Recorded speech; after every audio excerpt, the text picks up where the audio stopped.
How's your day going so far? Day's going great. I actually been practicing a little bit this morning. Um, we're starting to gear up for the live shows coming later in the year.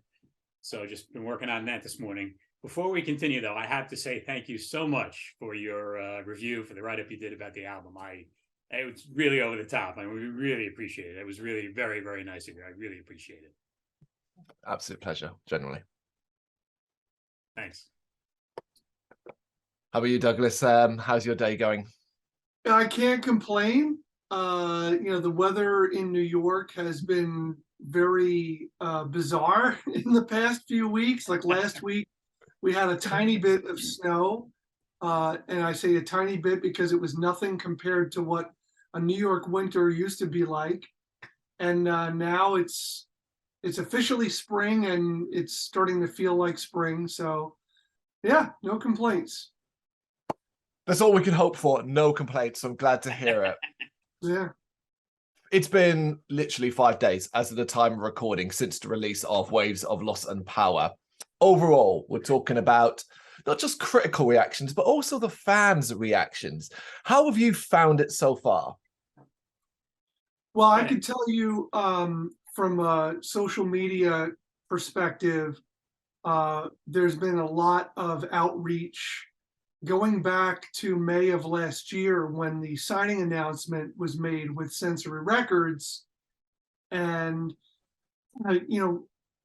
our drummer Halaponte had a Facebook page for the band going even during times when the band wasn't active. And so there's always been a certain amount of people that have stayed in touch. But now the reaction leading up to the album, as we released a previous single and then an official audio release, and now the album's out there to the world, everyone's got it. It's just overwhelmingly positive. I mean, the excitement of fans that have stuck with the band, that have been pining for something and wishing for something, and now here it is. It's just over the top. I mean, like, you couldn't ask for a better reaction and response from everyone. Yeah, I mean, we're really overwhelmed with the response. It's been really exciting and all positive. And, back in the day when we released the first couple of albums, it was much harder to gauge the reaction because, of the lack of social media. And it was just a different world 20, 25 years ago, So, now you get the instantaneous reactions and reviews and comments from people. And it's just so gratifying to know that the fans are out there and they've stuck with us for so long. And, we haven't given them anything in so long. And the excitement is just overwhelming. It's very gratifying. Yeah, I'd agree with you guys. I've looked into it, done some deep dives into your social media, and across all the older platforms, really, where anybody can comment, and the reaction has been incredibly positive, but rightfully so. It is a brilliant piece of work. Wow. And this comes from a guy, I'll give you my age, I'm nearly 38, so I am of a certain age. But have you noticed that it's not just fans that have been along for the ride with you, but younger minds are being captured too? I haven't really had a chance to look at the analytics of that as far as age and location, but I mean, that's great to hear. Obviously we know that, as you said, this style of music definitely appeals to typically a certain age group and a certain bunch of people that love progressive rock. But there is, like you said, there are new generations that are experiencing it, and there's a whole new wave of bands that are out there continuing to do progressive and add their own contemporary spin on it. So I'm just happy that people care about a band that's playing and singing for real, and putting in the 10,000 plus hours that it takes to get there, to be able to do it, because obviously technology is on the side of the musician, not always in a positive way, in that with the first time I ever did a studio recording, it was on tape and there was no punching, right? It's like you've got to be able to get through the song from the beginning to the end and hopefully not make any mistakes. And if you do, it's like, all right, start again. And even with the tools that we have, I challenge myself to do as little fixing or punching as possible. Like I feel dedicated to the idea that like I want to do it for real. Yeah, we're kind of old school that way. I mean, I agree. You know, you want to be able to really execute the parts without too much technical assistance. But as far as, I mean, regarding your question, I mean, I think I have sensed that there is a little bit of a younger demographic than I expected responding to the material. And I think that's because I think that the band always had the potential to reach more of a quote unquote crossover audience, because in addition to the progressive format that we exist within, we always try to make sure that the vocals are memorable and catchy, and we have hooks musically and vocally, and we always try and exist within a format of a song, even though obviously some of the songs are very long. We try to make things as memorable as possible. So hopefully that has some appeal for a little bit of a younger generation as well.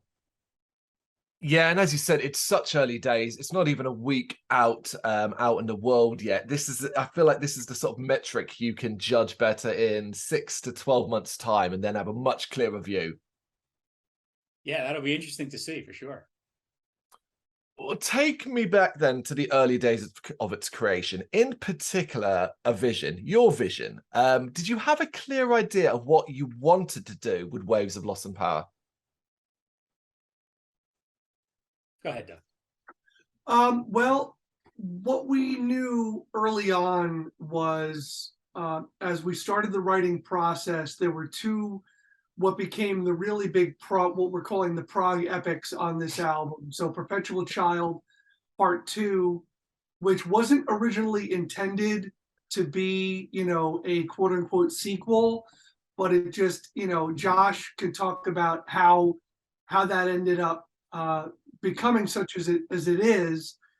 But we got really serious about the writing, and when we never set out to write something and say, okay, this is going to be somewhere between 10 and 15 minutes long.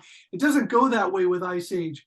We write and we follow our creative muse, and then if it happens to be 7 minutes or 11 minutes or 4 minutes, whatever it is to make the artistic statement, that's the path that we follow.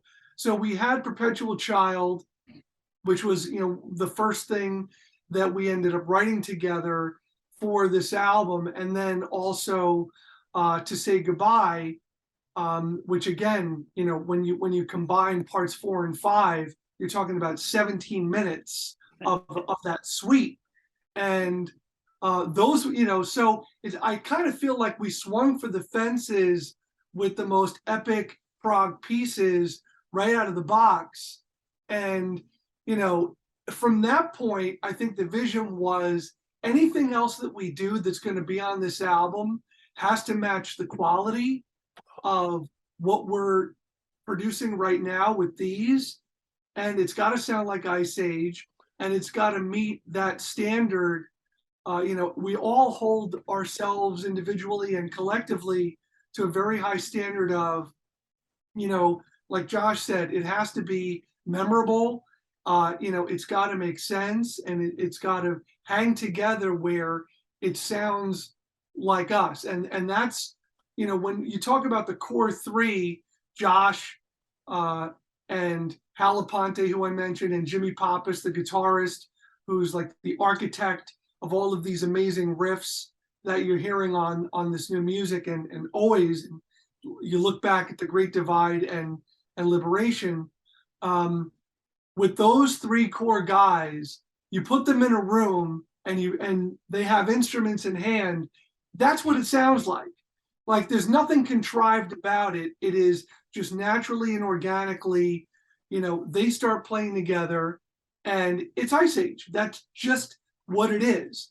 and that's why I think that it was natural that in trying to, you know, write together again, there was nothing forced about it. Yeah, well, Doug's very humble. I have to add that he is, of course, part of the core, having been playing with us for 22 years now. Doug is an essential part of the core. I don't know. I think, like Doug said, I mean, when we first started writing, it wasn't really with the intention of necessarily doing another album. We hadn't written together in so long that it just came together. Jim literally came in with a riff, and we just started working on it and building it up. And that worked its way into becoming Perpetual Child Part 2. That wasn't the intention at the beginning, but musically there were some similarities, and I started to think about how we could expand the ideas into sort of being a continuation musically and thematically of that song. And also, as Doug said, I had some piano parts, which I did intend to be a continuation of the To Say Goodbye suite from the first two albums.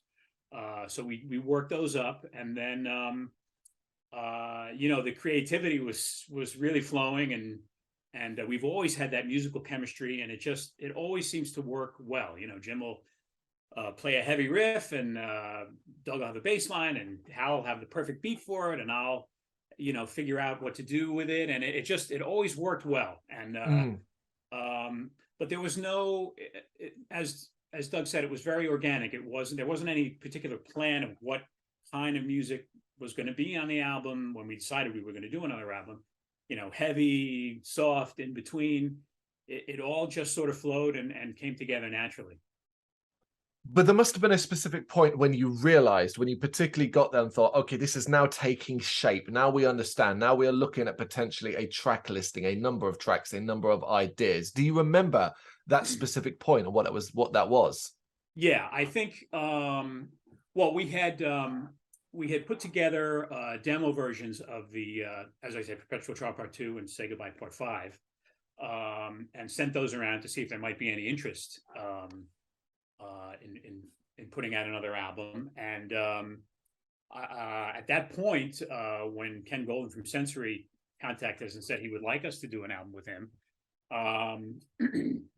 we already had been working on some other parts that we had been sort of thinking about, and the light bulb sort of went on, I think, when we realized how pleased we were with the first two pieces.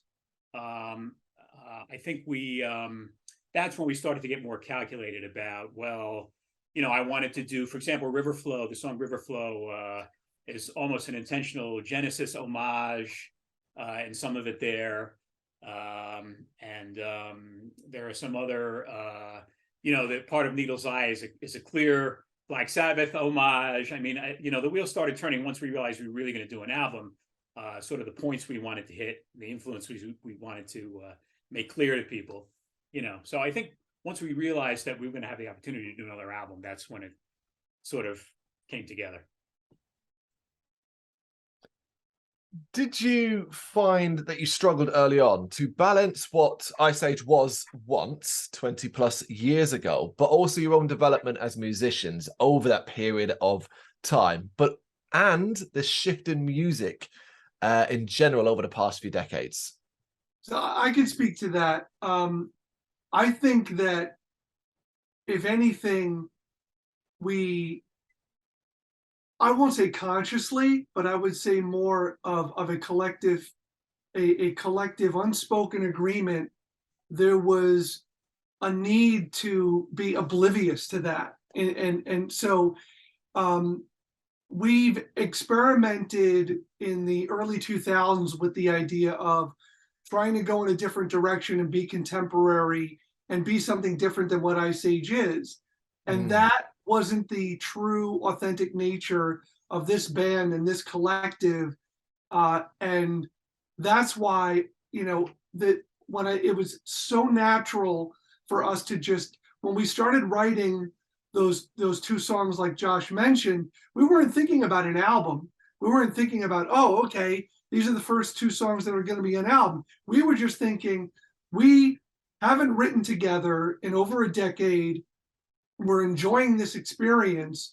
We're creating something that sounds as good as, if not better than we've ever done. Let's just keep going. And, you know, Hal actually had the idea of maybe just creating a couple of demo versions of new songs and just giving them away to the fans as a thank you. And so again, like, there was nothing specific that was business minded or, you know, serious on the level of doing, you know, the kind of recording and mixing and mastering that we did. You know, it was just, we love writing together, we love creating, and I think that we knew that we weren't going to try to sound like Periphery or, you know, any of the more contemporary prog bands out there. And I mean, certainly, you know, I have, you know, my day job when I joined the band was working for a company called Muse. So I was in the media information business for music and other entertainment products. So I've always had a foot in the music business, and I've always paid a lot of attention to what's happening. And all of us don't just listen to prog. If anything, I think some of us spend a lot of our listening time listening to anything but. So there is really a sonic stew of influences that come into who we are and what we do. And when you hear everyone's individual playing, you know, you've got Jimmy that comes very much from a Rainbow, Black Sabbath kind of place, you know, and as much as Hal is probably the biggest Rush fan in the band, you know, he's probably arguably not less of a Rush fan than Josh is, and I'm a huge Rush fan. And so obviously there's gonna be pieces of that and flavors that come in. But, you know, Hal, you know, as technical as Hal is, he also has a very, you know, there's a heavy rock thing there, and there's a funk thing in there. You know, I love R&B and funk and Motown.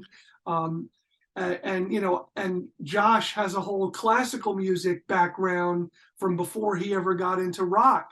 So, you know, you've got all of this coming in, but none of it was, okay, we have to sound like old school, or we have to sound like old school. It was like, no, screw all that, set all that aside. Who are we? What do we sound like when we get in a room? And we just let that happen. And that's what you have. Yeah, it was a very organic process. It really was. I mean, there was no calculation. We were just so hungry to write and be creative together, because it's such a unique experience for all of us. We get such joy out of it. And yeah, of course, you know, as you mentioned, I mean, the passing of years and life experience and all those things, and the change in the way we play, all of that sort of came together in the stew, and it just, you know, it really is a magical process when the four of us in the room together playing. We get a lot of joy out of it, and I think that comes across on Waves of Loss and Power. Did you find you ended up putting some limitations on your own level of experimentation and creativity when it came to fully deciding that it was going to be an album? E.g., did a lot of things end up on the cutting room floor? Yeah, there's a good amount of material that, and not because we didn't think it was up to standard. I mean, we just hadn't worked it up enough. You know, I mean, you know, when you realize you've got to deliver an album within a certain time frame, you've got to make these difficult decisions. You know, I mean, songs are like kids, right? You love them all, and you know they're all different and so forth.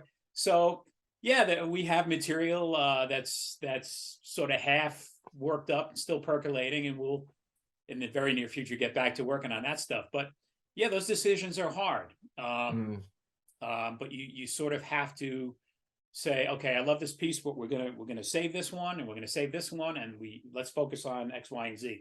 And those are the decisions that go into you know, an album. The first album we did, Great Divide, was like 75 minutes. You know, and I just you know, that's a little excessive. Even an hour album these days is considered sort of long. So we wanted to keep it within that range, I think. You're conscious of attention spans these days. Have to be. Sure. Yeah, you have to be. I mean, listen, we live, you've got the TikTok attention span, for I have my son is going to be 11, and that's, when you think about like, the limitations. I mean, like I think when Instagram first came out, the length of a video that could be posted was a lot shorter. And so, yeah, I mean, we have to be conscious of all of that.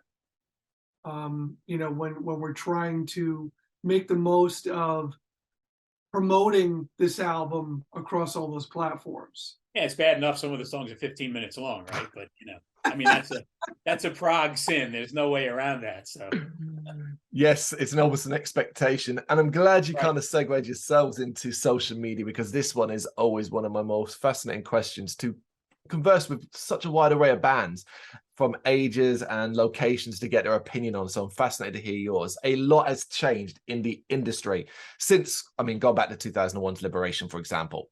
So the social media demand, the expectations of you always being online and delivering something, obsessions with streaming numbers. Do you think you have got a good handle on this aspect? I think we do. And we're handling all of that pretty much in-house at the moment. Streaming numbers are important, but the other thing is that the old school prog fan are still very much attached to physical product. I know, everyone in this band, aside from being a musician, we're all big fans and collectors of music. We love music. We love the bands that we love. And, if I follow somebody in their career, take a band like Fate's Warning, I mean, I own every one of their albums. And then when they put out an expanded edition, when they put out the 40th anniversary Rush expanded editions with the extra material, I have to have that and I want that. So yes, streaming numbers are something that we look at, and it's the first time that we're really in a position to even be considering that as a band, because our stuff is everywhere that it can be streamed. But we're still selling CDs, and we hope someday that vinyl could be something that Ice Age has out in the universe as well. I mean, I'm sure you've heard that statistically vinyl outsold compact discs in 2022. So I love and I miss that experience of getting something on vinyl and reading the liner notes and appreciating all of the art in those dimensions and in that capacity. But yeah, that was sorry.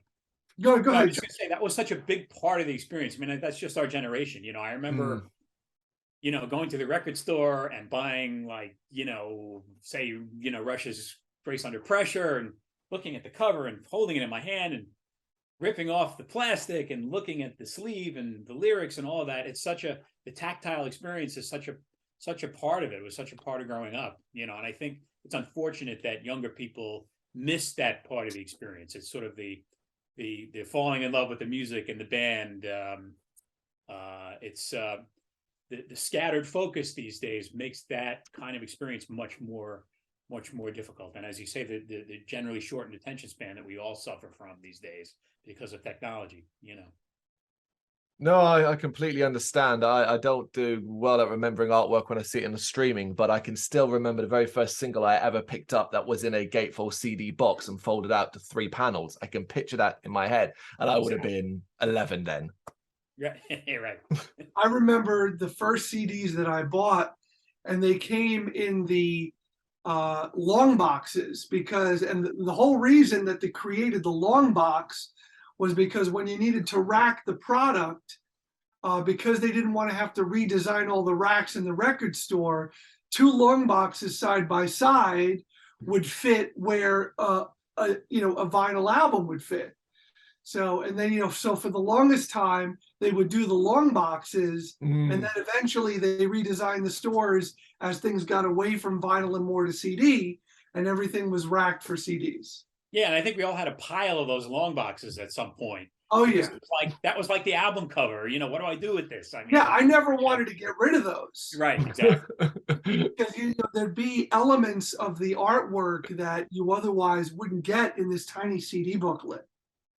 But you know what as much as it's streaming is a blessing and a curse, one of the things that I think is cool about Spotify as an example is that you have this opportunity to do a visualizer functionality where you can either have animation or you could actually have the music video be part of the presentation right within Spotify.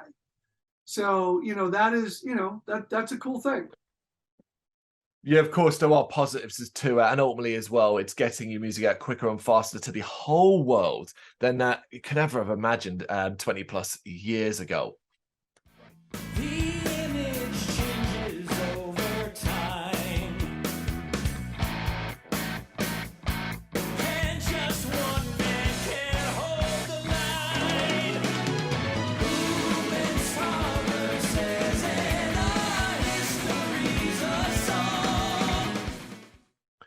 Okay, guys, we reached the part of the interview. That is the quick fire round. 10 questions randomly taken from a pool of 500. They can be serious. They can be nonsensical. Both take turns at having a go at him. And yeah, we'll get started with this one. It's really straightforward. What is the best thing about being an Ice Age right now? The best thing about being an Ice Age, well, I mean, there are so many. It's hard to pick out one. The best thing about it is the ability to be creative, to express ourselves creatively, especially in middle age. That is not something that everybody has the time to do. And so for me, that's the best thing. Okay, well, so for me, it's like the fact that I get to be with Josh, Jimmy, and Hal in this capacity. We always remain friends, and I mean, Hal always calls it a brotherhood, which it is. But after so many years of just being friends without the music, but now bringing the music back into it, and the fact that we get to get in a room and play together, that's the best part for me, is that we it's like that's the time, that's like the ultimate expression of hanging out together, is that. So that's what it is for me. Let me just add, a close second is, of course, the overwhelming response that the realizing, again, because of the existence of the internet and social media, that the fans have been with you for so long and that they love the new material and all the excitement. I mean, it's overwhelming. There is this wonderful air of positivity around Ice Age at the moment. It's just great to hear you feel that too. Number 2, what is the last great book you read? I can answer that easily. So not just great book, but it's the last book that I read, and I do read a lot. So it's Leave the Gun, Take the Cannoli. It's goes into the whole process of Mario Puzo, writing The Godfather, his whole career, and what, like a train wreck that he had made his life before he was able to sell that screenplay, sell the rights for the screenplay, and then get involved in the process. And it talks about the process of making the Godfather movie, and it's a really amazing story. I'm a huge movie buff, and The Godfather is my all-time favorite movie, so it's a great book. Godfather's up there for sure. For me, as I was writing the lyrics for the album, there were 2 books I wanted to reread because they relate to the lyrical content. They're both Hermann Hesse books. One is Siddhartha and the other is Steppenwolf. They're sort of diametrically opposed in their worldview. One is very optimistic and one is sort of a more cynical, pessimistic view of things.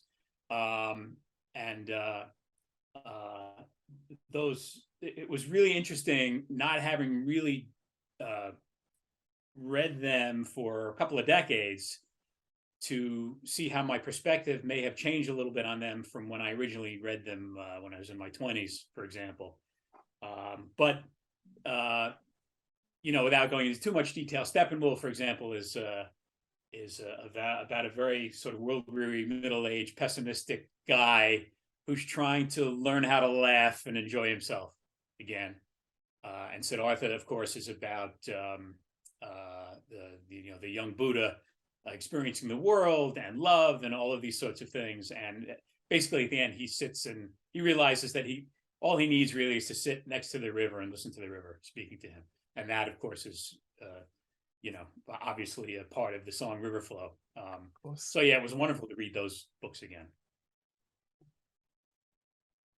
Which one? You've got to choose one. Oh, Steppenwolf. Oh, there we go. Sorry. No, I was waiting for it. I wanted to get there. All right, next one. What is a meal that you think you make better than anyone else in the band? Oh, I can answer that. It would be penne alla vodka. So I had a whole time in my life, in my younger years, and when I was going to school, that I worked in pizzerias and Italian restaurants.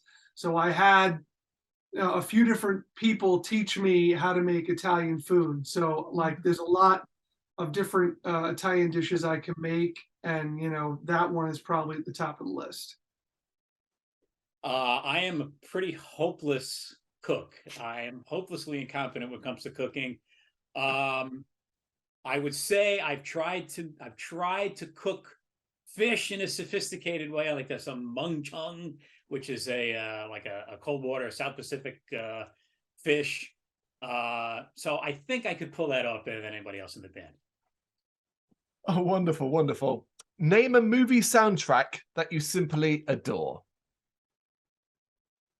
So for me, I guess the first one that I really connected with was the John Williams score of the first Star Wars movie. That like just blew me away.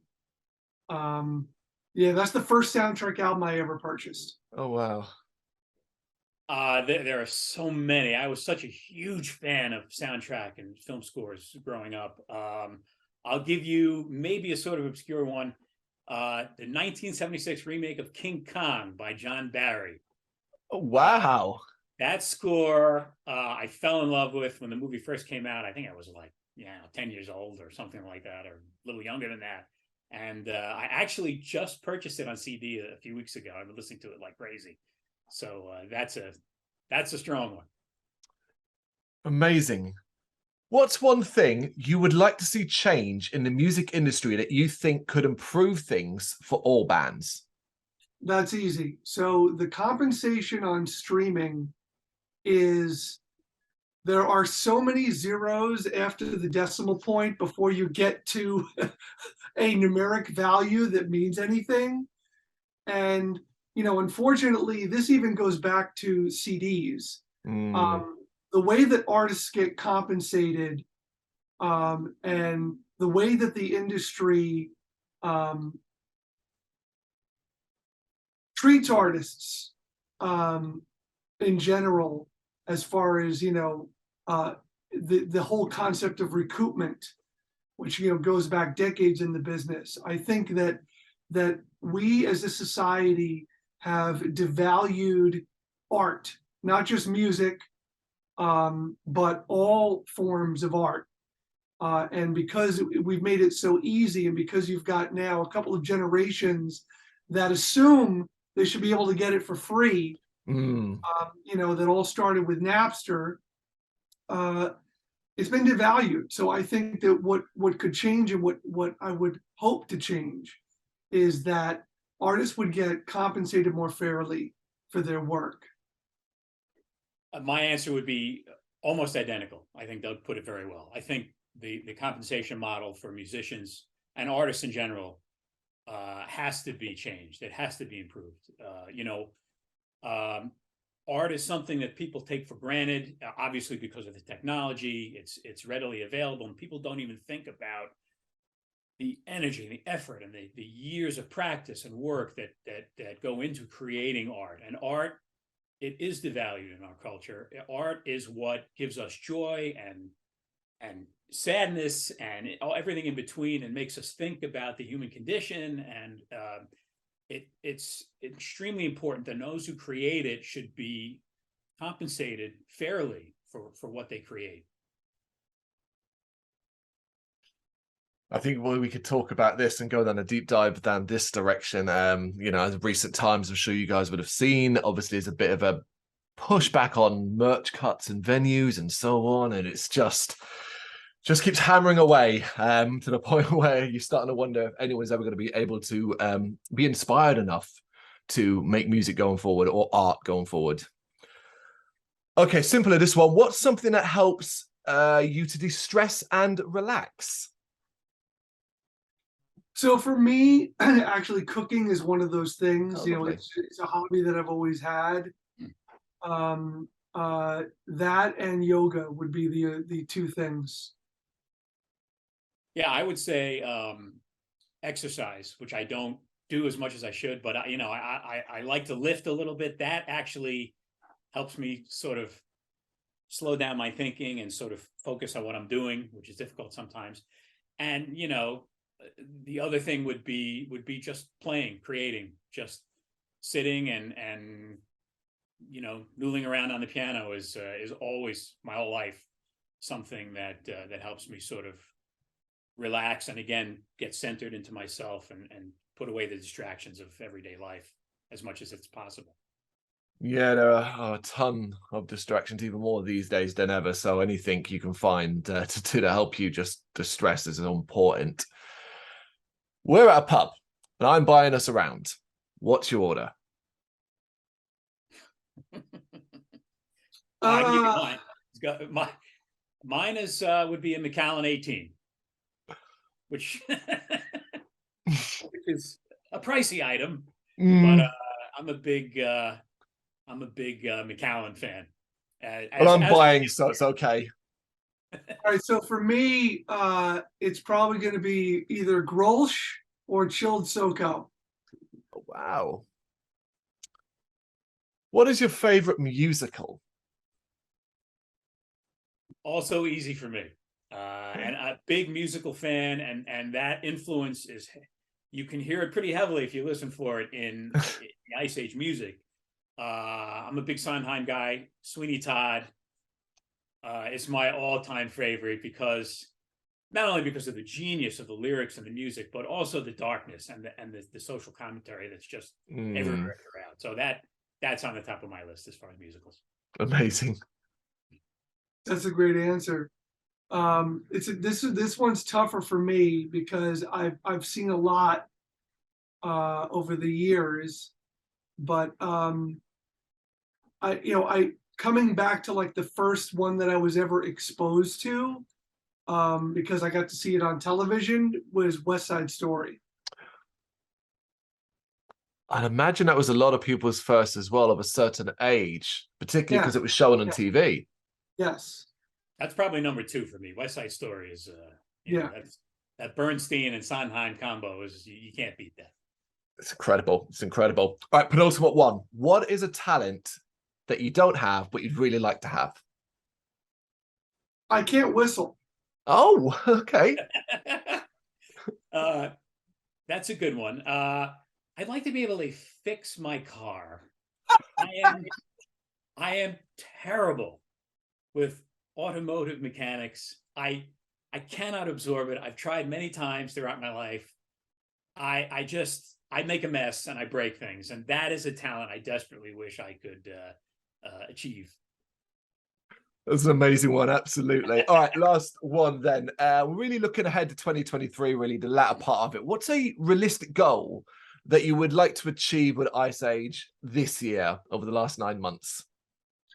Well, that's an easy one to answer too, because we are opening Prog Power USA in Atlanta in September, and making our return as a live band.